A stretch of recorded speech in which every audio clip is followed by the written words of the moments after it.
Kita berjumpa lagi Bapak Ibu. Bismillahirrahmanirrahim. Assalamualaikum warahmatullahi wabarakatuh. Bapak Ibu, program Pak Menteri yang baru ya, salah satunya adalah coding dan kecerdasan artifisial atau KKA. Dan ini sudah masuk ke struktur kurikulum, dan dengan keluarnya Peraturan Menteri Pendidikan Dasar Menengah nomor 13 tahun 2025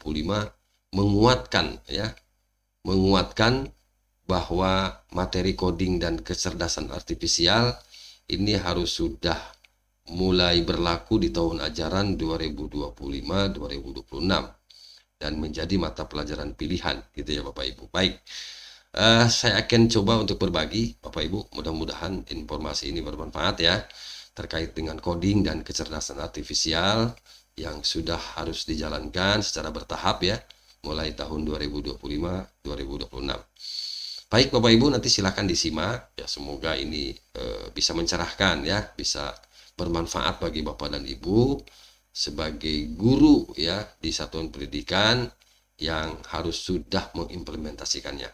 Baik, silahkan nanti disimak Bapak Ibu, jangan skip dulu ya, disimak sampai selesai.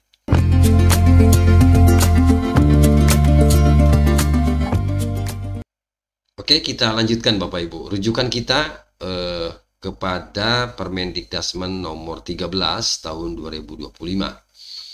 Nah, apa itu? Ya, ini tentang perubahan atas Permendikbudristek nomor 12 tahun 2024, yaitu tentang kurikulum di PAUD, kemudian di pendidikan dasar dan pendidikan menengah.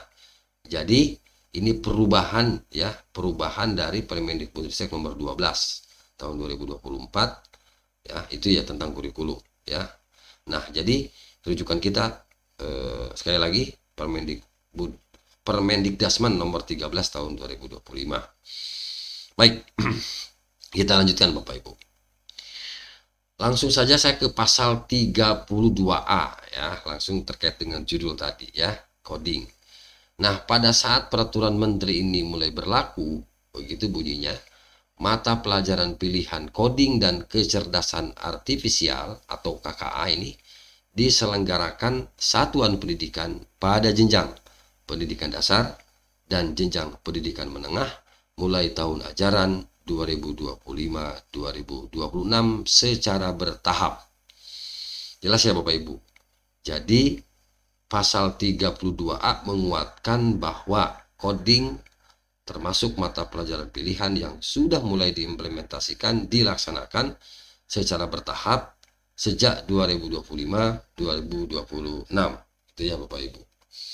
Oke, kita lanjutkan Bapak Ibu. Nah, saya akan coba Bapak Ibu membacakan bolehlah ya, yang menjadi dasar begitu.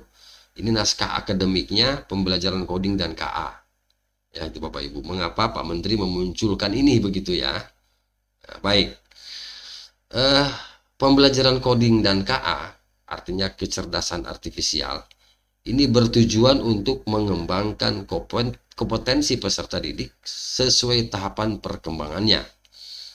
Referensi seperti UNESCO, ICT, kemudian CSTA ke-12, KK12 ya, Computer Science Standard, dan UNESCO kompetensi Framework for Student ya tahun 2024. Ini menjadi dasar pengembangan kurikulum.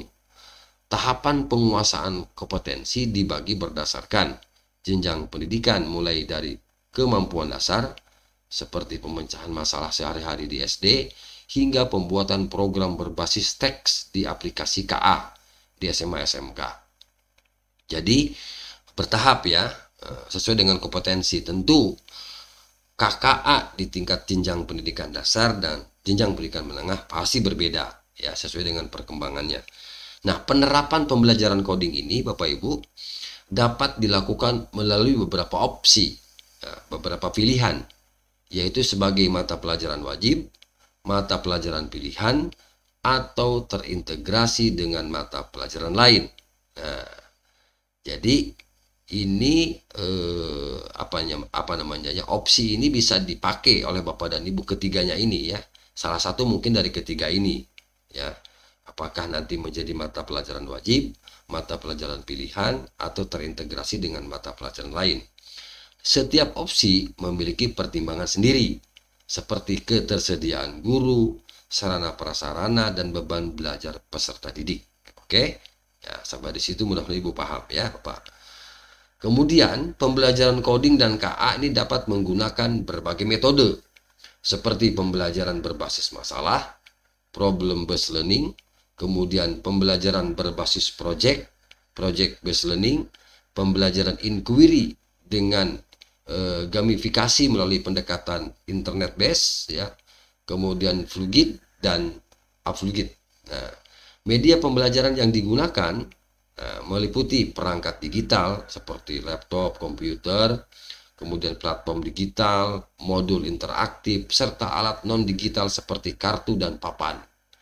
Nah, jadi itu yang bisa digunakan, perangkat-perangkat itu yang bisa digunakan ya. Jadi metodenya tadi sudah saya sampaikan, kemudian perangkatnya juga sudah saya sampaikan. Nah, sekarang kualifikasi dan kompetensi gurunya juga menjadi faktor penting. Kualifikasi dan kompetensi guru juga menjadi faktor penting, di mana guru perlu menguasai kompetensi profesional, pedagogik, kepribadian, dan sosial untuk mengajar coding dan KA secara efektif. Nah, sehingga perlu adanya mungkin pelatihan ya, atau diklat, workshop terkait dengan coding ini ya, agar gurunya lebih menguasai ya, lebih memahami, sehingga dalam proses implementasinya kan tidak ada kendala gitu Bapak Ibu. Jadi memang untuk pembelajaran coding ini banyak hal yang terlibat, banyak hal yang dibutuhkan begitu Bapak Ibu ya. Nah, kemudian lanjut, implementasi kebijakan pembelajaran coding dan KA dilakukan secara bertahap, dimulai dari sekolah-sekolah yang memiliki kesiapan infrastruktur dan tenaga pengajar, kemudian program bimbingan teknis BINTEK, dan pelatihan guru diselenggarakan untuk meningkatkan kapasitas guru dalam mengajar coding dan KA. Itu Bapak Ibu. Makanya tadi saya sampaikan banyak yang terlibat, banyak yang dibutuhkan, dan perlu dipersiapkan. Gitu ya Bapak Ibu. Nah, kemitraan multi stakeholder melibatkan pemerintah, dunia industri, akademisi, komunitas, kemudian untuk mendukung apa? Implementasi kebijakan ini. Pantauan dan evaluasi dilakukan untuk menilai proses implementasi dan dampak kebijakan, dengan tujuan memastikan peningkatan kemampuan berpikir kritis dan komputasional peserta didik. Dengan sinergi antara berbagai pihak, pembelajaran coding dan KA diharapkan dapat memberikan warna yang luar biasa, memberikan perubahan, membekali peserta didik agar lebih memahami ya, terutama dunia digital. Itu Bapak Ibu. Nah, sekarang integrasi coding dan KA dalam kurikulum, gitu Bapak ya, Ibu ya. Nah, sebagaimana di Permen Dikdasmen nomor 13 tahun 2025 disebutkan, salah satunya itu ya Bapak Ibu. Nih, integrasinya.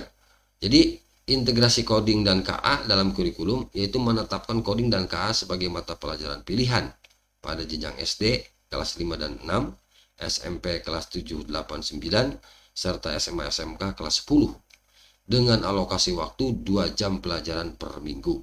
Nah, itu sudah muncul Bapak Ibu ya di di Permen Dikdasmen gitu ya.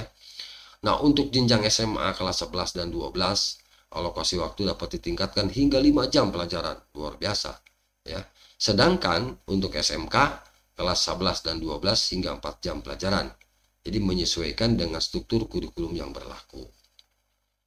Kemudian yang poin ketiga, memberikan fleksibilitas bagi satuan pendidikan untuk tetap mengembangkan coding dan KA dalam bentuk ekstrakurikuler atau mengintegrasikannya ke dalam mata pelajaran yang relevan. Jadi ini integrasinya ya dengan kurikulum Bapak Ibu yang sudah disusun. Jadi KSP ya, kurikulum satuan pendidikan yang Bapak Ibu susun.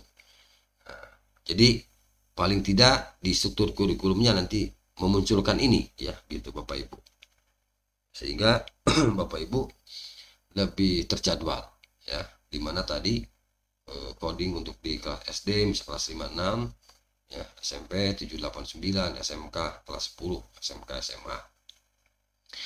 Nah, untuk menguatkan itu Bapak Ibu, saya ambil potongan atau apa namanya ya, sedikit dari mengulas ya dari struktur kurikulum yang di launching oleh pemerintah, yaitu Permendikbudrismen nomor 13 tahun 2025.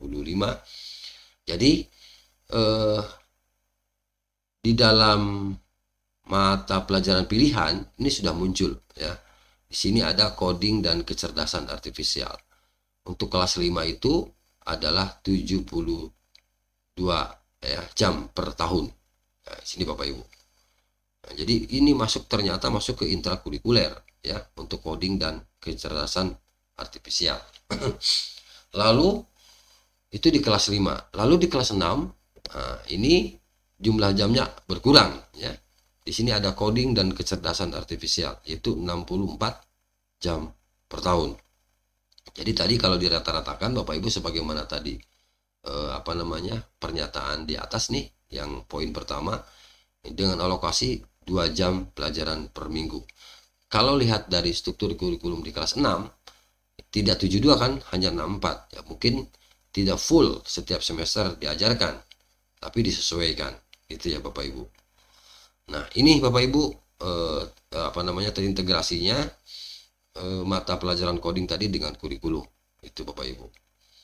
Nah, jadi intinya kesimpulannya dari paparan saya ini Bapak Ibu, bahwa untuk coding tentu harus sudah dimulai tahun pelajaran 2026 secara bertahap, khusus untuk sekolah dasar dari kelas 5 dan 6 gitu ya Bapak Ibu.